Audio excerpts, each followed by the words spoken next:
You're listening to audio from Cities Church. You can find more resources and learn about our ministry by visiting citieschurch.com. Father, I believe that the good you intend for us in the fourth commandment is greater than we could dare to dream.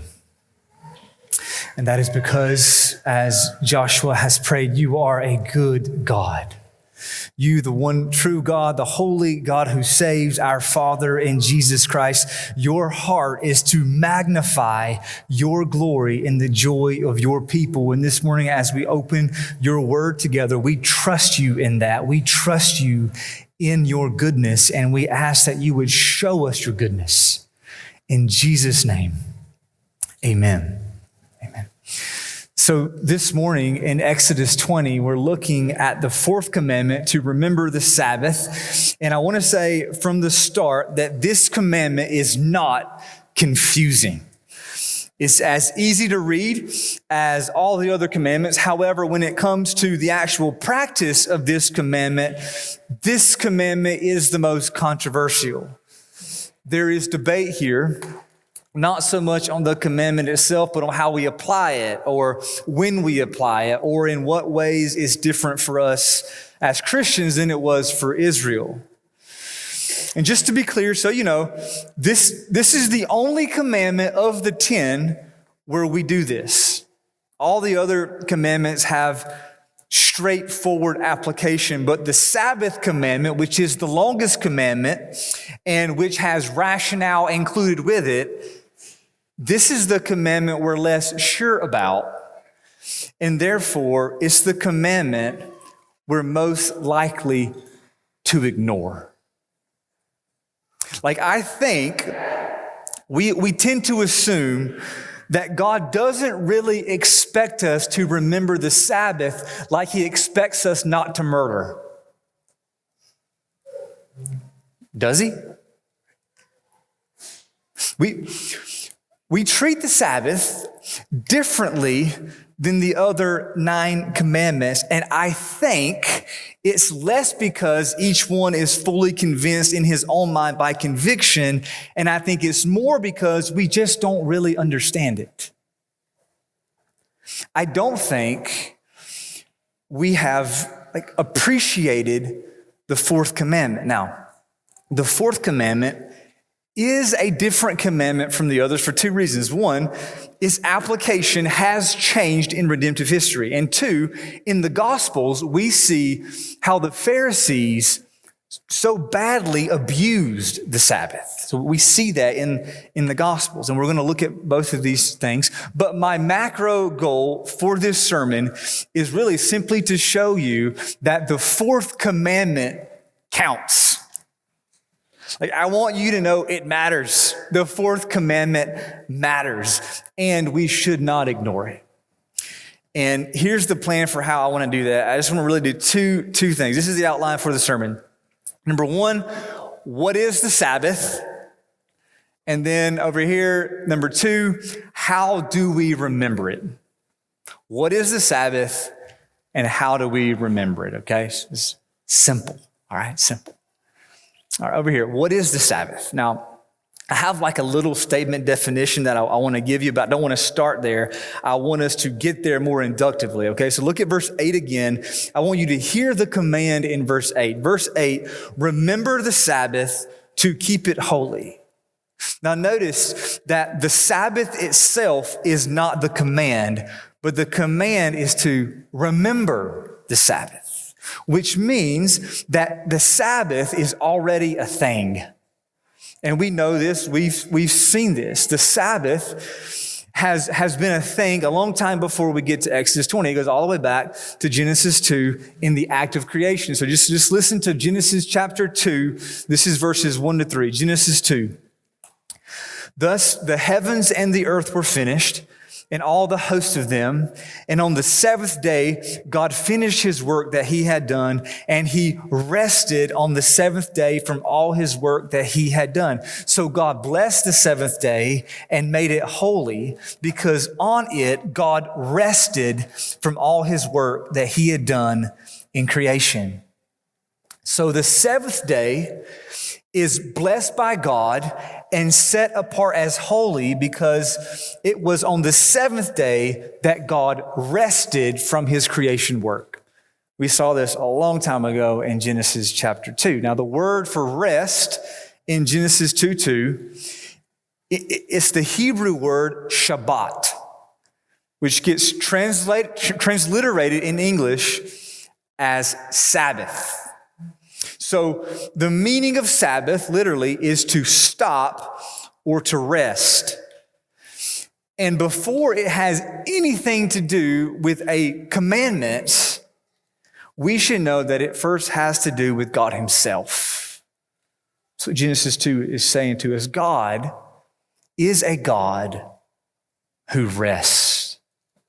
God is able to rest. He is a God who completes his work, which means he's not endlessly laboring and wringing his hands under the pressure to get more done. Instead, in creation, he worked and he stopped. And God shows us this in Genesis 2 because he wants us to know this about him. Genesis 2 is pointing to a truth about God that's meant to shed light on everything else we see him do. God is able to work and stop because he knows he is sufficient in his glory to accomplish what he intends. God's rest is a reflection of God's majesty. And here's why. God's design for the universe is what you call teleological. It has a telos or an endpoint. Okay, it means that the universe is not this never-ending hamster wheel that just runs on, but it starts with a purpose and it has a finish line. God has a purpose for everything in the universe, and one day it will all be fulfilled. God's purpose will be accomplished, and God knows that. He knows that. Now, see, for us, when we have work or when we have, different projects, we're never exactly sure how they're going to pan out. And so in our work, there's always a sense of unpredictability and therefore insecurity. And we work in that. But it is not that way with God. God knows exactly what he intends, and he knows he has the resources of power and wisdom and grace to accomplish what he intends. That is his glory. That's God's glory. And because of his glory, one day, all of this will stop. God's work and purpose for the universe will be complete. It will reach its endpoint and there will be final rest. And Genesis 2 foreshadows that. It's interesting in Genesis 2 that the seventh day of rest is the only day that doesn't end. If you're reading through Genesis, you see every day it says, this was the morning and the evening, the so-and-so day. That's the pattern. Until we get to the seventh day. It doesn't work that way with the seventh day. The seventh day of rest just is. It just is. This rest is so central to God and his reality that he has built it into the DNA of creation. God has designed in creation this work-rest rhythm, this 6-and-1 rhythm that flows from the fact of his majesty. The rhythm is not arbitrary, but it's rooted in the glory of God, in his power and wisdom and grace. God is a God who is able to rest. That's what we should know. He is a God who is able to rest. And so when it comes to the little statement definition we want to do here for Sabbath, here's the first part, okay? Sabbath is a rhythm rooted in the glory of God and designed into creation. What is the Sabbath? Sabbath's a rhythm. It's a rhythm rooted in the glory of God and designed into creation. And I think verse 11 is getting at this. The fourth commandment is one of only two commandments that includes rationale. The first rationale is with the second commandment in verse 5. Yahweh forbids idolatry because he is a jealous God. That's what he says. The only other place where rationale, grounding, is provided is here in the fourth commandment in verse 11. Why should Israel remember the Sabbath? Verse 11, because in 6 days, Yahweh made heaven and earth, the sea, and all that is in them, and rested on the seventh day. Therefore, Yahweh blessed the Sabbath day and made it holy. Again, the fourth commandment doesn't make Sabbath a thing. It's already been a thing since Genesis chapter 2. The fourth commandment is specifically to remember that. Remember that God designed Sabbath in the beginning mainly to say something about himself. One more example of Sabbath pre-existing the Ten Commandments is in Exodus 16, and we've seen this. This is when God sent manna from heaven to feed the people of Israel. He gave them instructions for how they're to gather the manna. You remember, in the instructions, he gave a 6-in-1 rhythm. Moses told the people of Israel they could gather all the manna they wanted for 6 days, but on the seventh day, they were not to gather any, because the seventh day is a day of solemn rest, a holy Sabbath to Yahweh. That's Exodus 16, verse 23. So Moses uses the word Sabbath here just like he does in Genesis 2. And this is before God gave any laws. Even before the law, before we get to Mount Sinai, God still expected Israel to appreciate the Sabbath because the Sabbath is built into creation. It's in the DNA of creation. And God he knew that Israel would have a hard time with this because of their sinfulness. And so in Exodus 20, he has to mandate the Sabbath just like he has to mandate only worshiping him. God has to spell out his will for his people, and obedience to his will is not going to look like what everybody else is doing. This is absolutely in view with the Ten Commandments, starting with the first commandment to have no other gods. Yahweh demands our total allegiance. He has no rivals. He wants all of us for only him. Don't bow to anything else. Only worship Yahweh in the way of Yahweh. Don't take his name in vain. Everything you do with your mind and your mouth and your hands, do it all to magnify his worth. These are the first three commandments. And if we're living in obedience to the first three commandments, it's not going to look like we're still in Egypt. It will look nothing like Egypt. In fact, it will be the exact opposite of Egypt. Total allegiance to Yahweh means a radical break from the allegiances of the surrounding world. And that's especially true in the fourth commandment. Sabbath is a rhythm designed into creation, but remembering the Sabbath is an act of resistance to the false gods of this world.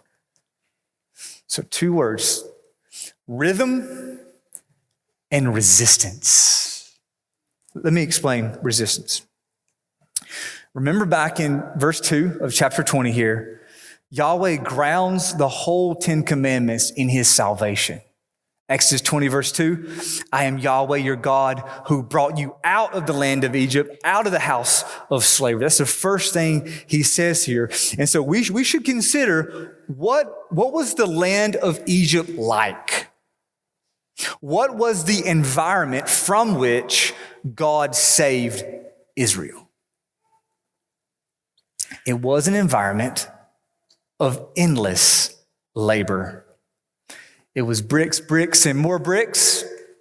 It was work, and more work. Ancient Egypt, and we know this, ancient Egypt is the historical paragon of industry and commerce. To this day, We can still see the pyramids and storehouses that ancient Egypt built to hold all of their stuff. The Egyptians were religious workaholics. And I mean that literally. Like religiously, Egyptians believed you could take your wealth with you. There were, in Egypt, actual hearses that pulled U-Hauls. It's a joke, because it's a preacher joke that you can't. But there, hearses pulled U-Hauls because they thought you could take your stuff with you, right? And so here's the thing with that. Because you could take your wealth, your stuff with you, there was no cap on the accumulation. More was always better. Their entire economy was engineered so that people could get more and more because you had to build your heaven on earth. You had to. And so, the harder you worked, or the harder you made your slaves work, the more you had. And the more you had, it meant better promotion for the deity you serve. See, there was a divine motivation for Egypt's workaholism. Egypt believed their wealth and glory reflected well on the false gods they worship. One way to say it is that the false gods of Egypt really cared about how their children dressed. Pharaoh had to make his false gods look good. The false gods of Egypt, driven by demons, wanted Pharaoh to prosper because his prosperity is what determined their worth. One Old Testament scholar explains that Egypt's religion was intertwined with the enhancement of Pharaoh's system. The gods of Egypt needed Egypt to be richer, and therefore the gods of Egypt needed Egypt to work constantly. And the people of Israel lived in that environment for 400 years. It was work, work, and more work because the gods of Egypt needed the work, but then Yahweh rescues Israel and says, stop. Remember how I designed the universe? Remember the Sabbath? There's this 6-in-1 rhythm here. There's a day of rest. It's the Sabbath.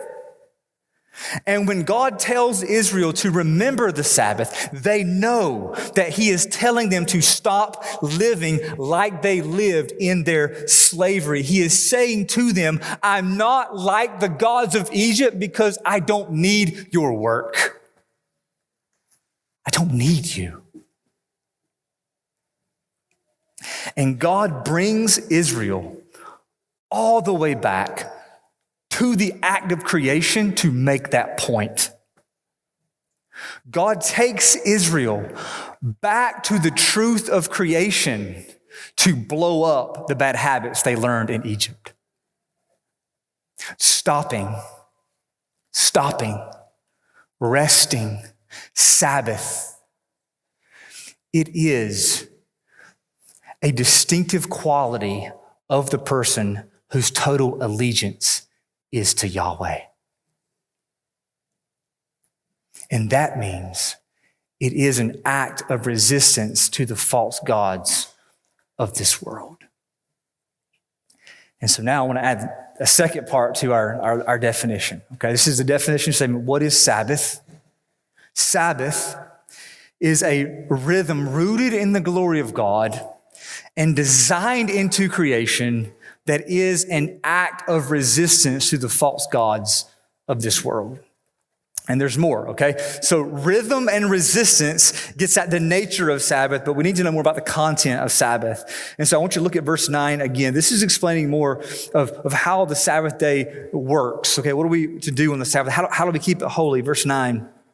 6 days you shall labor and do all your work, but the seventh day is a Sabbath to Yahweh your God. On it you shall not do any work, you or your son or your daughter or your male servant or your female servant or your livestock or the sojourner who is within your gates. Two things to see here. Sabbath is for worship, and it's for actual rest, which means stopped work. And the two go together. In verse 10, notice the language here. The seventh day is a Sabbath to Yahweh your God. This means that remembering the Sabbath is always directed Godward, okay? This is worship.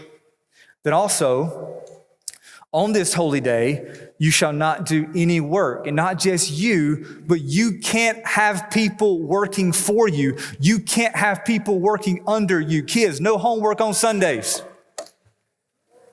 Okay? This is the rest part, okay? You stop work. You stop work, and this has an aspect of justice to it, okay? I think justice is in view when Moses repeats the fourth commandment in Deuteronomy 5. And this actually becomes a theme that we see on the Sabbath in the prophets. And we don't have time to go there, but in places like Ezekiel 22 and Isaiah 56 and Amos 8, remembering the Sabbath means mercy for the vulnerable. Mercy. And we already see this in Exodus, because just a few pages over, Moses repeats the Sabbath command in Exodus 23, verse 12. And there he says, it's so that everyone, including the least, may be refreshed. That's a purpose statement. Refreshment is what's supposed to happen on Sabbath. So Sabbath is this rhythm and resistance for worship and rest that results in refreshment. So I want to put it all together, okay? This is I'm trying to answer what is the Sabbath. Here it is. Sabbath is a rhythm rooted in the glory of God, designed into creation. That is an act of resistance to the false gods of this world for the purpose of stopping work and worshiping God and thereby being refreshed. That's the definition. So then, how does this look? How does this look? It looks like Jesus walking into a synagogue in Mark 3 and saying to a man with a withered hand, stretch out your hand. And the man with the withered hand stretches out his withered hand, and his withered hand is restored. Looks like that. And the Pharisees thought Jesus was violating the Sabbath when he did this. It's one of those few places in the Gospels where we see Jesus get angry. And in Mark 3:5, this is what Jesus does. It says, Mark says that he looked around at the Pharisees with anger, grieved at their hardness of heart. Jesus was angry and grieved by how badly the Pharisees got the Sabbath wrong. And so he had to teach them that the Sabbath was made for man, not man for the Sabbath. Don't manipulate the Sabbath. Don't abuse the Sabbath that goes all the way back to Genesis 2. It's important for us to see in the Gospels that Jesus does not abolish the Sabbath. Jesus explains the Sabbath because Jesus is Lord of the Sabbath. And his explanation is not Mosaic-y. It's creation-y. I made those words up. It's not Mosaic-y. It's creation-y. That's how he explains it. The Sabbath is not a law to burden us. It's a design to restore us. God intends more good for us in the Sabbath than we could dare to dream. And it's the one commandment we're most likely to ignore. Why is that? Okay. What is Sabbath? Let's talk now about How do we remember the Sabbath? How do we obey the fourth commandment? Okay, first, we need to recognize, I've already said Sunday. I need to recognize that there's been a change in redemptive history, okay? The 6-in-1 rhythm has never changed. It's creation-y, okay? But the day of rest has changed from the seventh day to the first day, and that is because Sunday, the first day, is the day when Jesus was raised from the dead. And we already see this pattern happening in the New Testament. This is the practice we see in the New Testament. Jesus was raised from the dead on a Sunday. He appears to his disciples gathered together on a Sunday. He poured out his Spirit at Pentecost, which was a Sunday. In the book of Acts, the church met and broke bread together on a Sunday.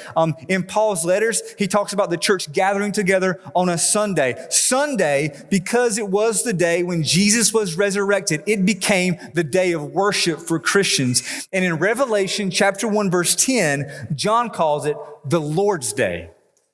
That's where that language comes from, the Lord's Day.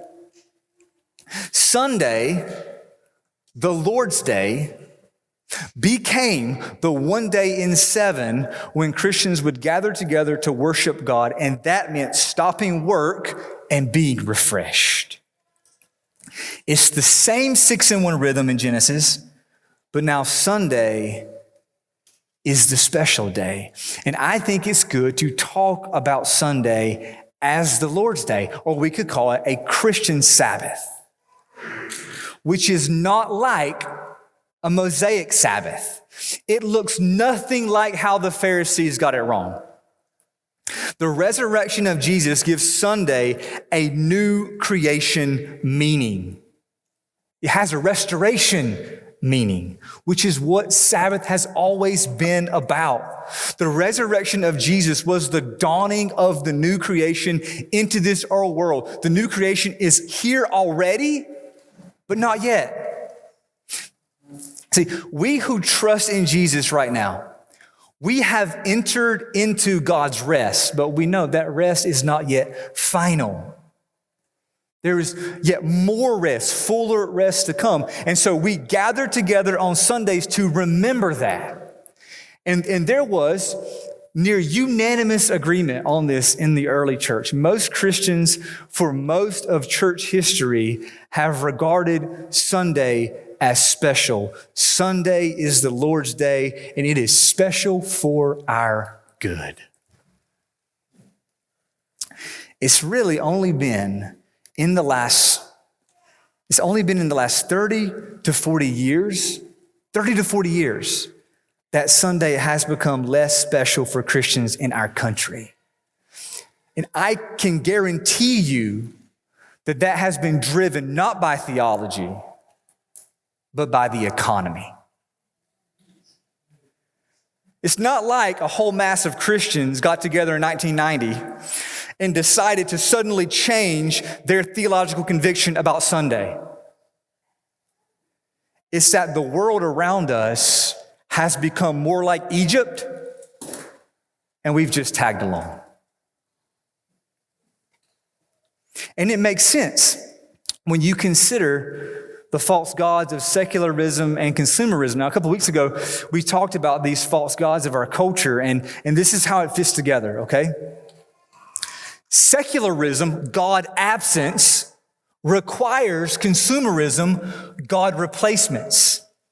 And this requires a workforce that cannot stop. It requires working more to make more, to buy more.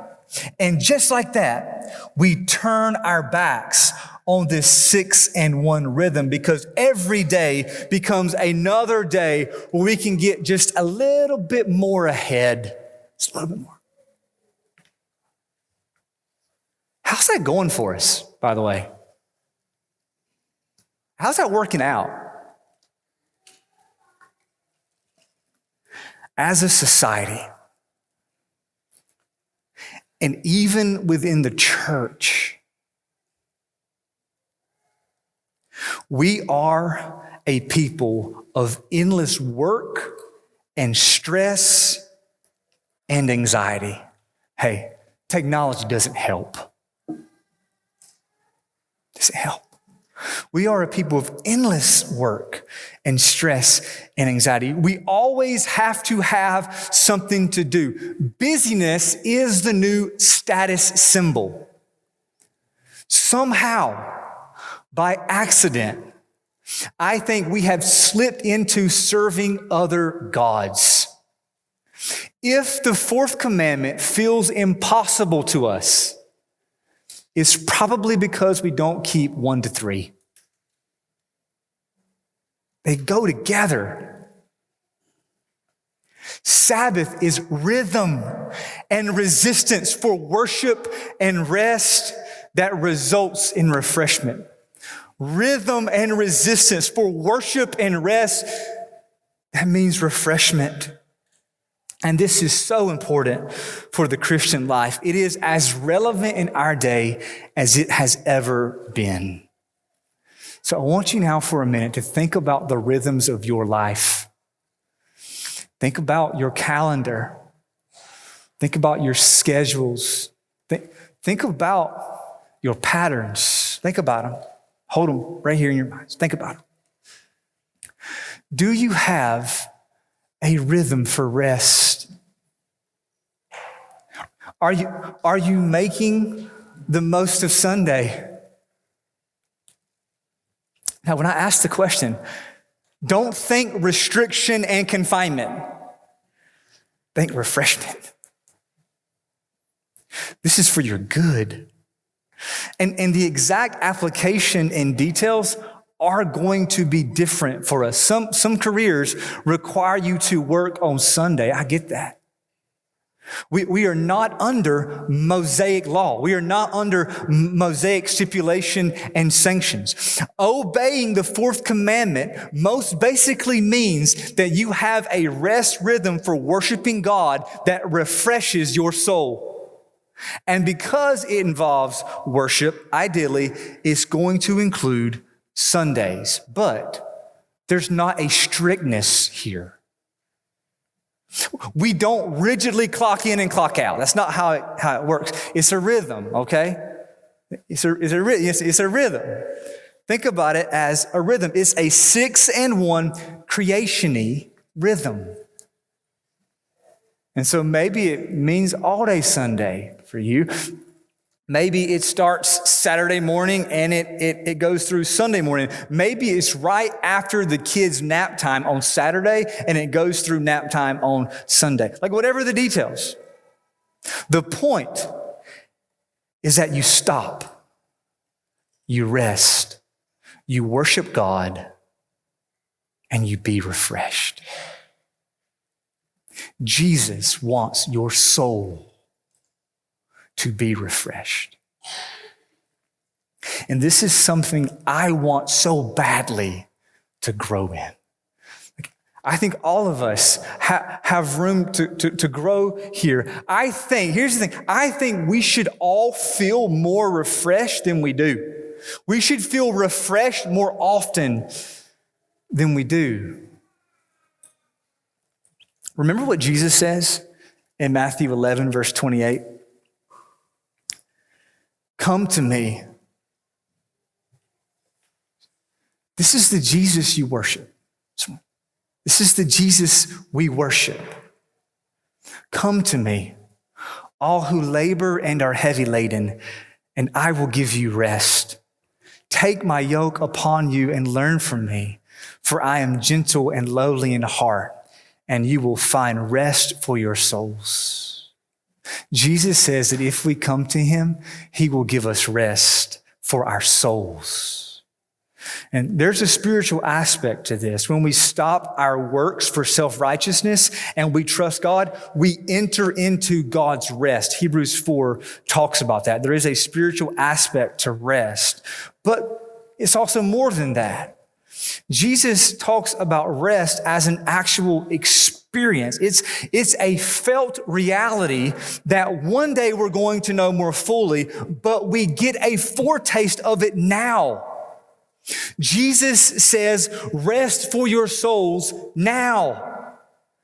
He says, if you come to him, he will give you rest. Do you believe Jesus when he says that? Do you believe Jesus really means that he can give your soul rest? And if so, is your soul restful? Is your soul restful?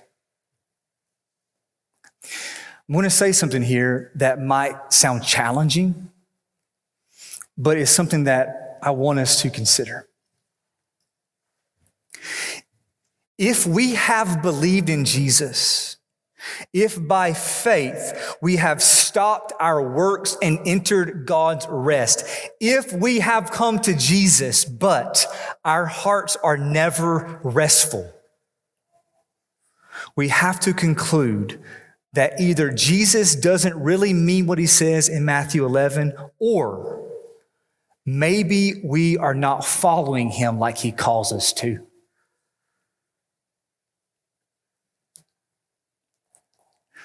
Let's not complexify this. Total allegiance to Jesus means you will have rest. And I want you to hear this. I want you to hear this as an invitation. You can trust him enough to stop. You can have a rhythm of rest in your life now. You have to rest. You have to. Rhythm and resistance for worship and rest, that means a refreshed soul. Rhythm and resistance for worship and rest, that means a refreshed soul. God made Sabbath for us. And he intends more good for us in Sabbath than we would dare to dream. And this morning, as we come to the table, this table is an invitation for us to remember that. Remember the goodness of God. He is a good Father. Remember the goodness of God in the death of Jesus for us. That is what the meaning of the Lord's table is on the Lord's day. This is the Lord's table on the Lord's day. And we come to this table to remember God's rest and to hope in the future rest that is yet to come.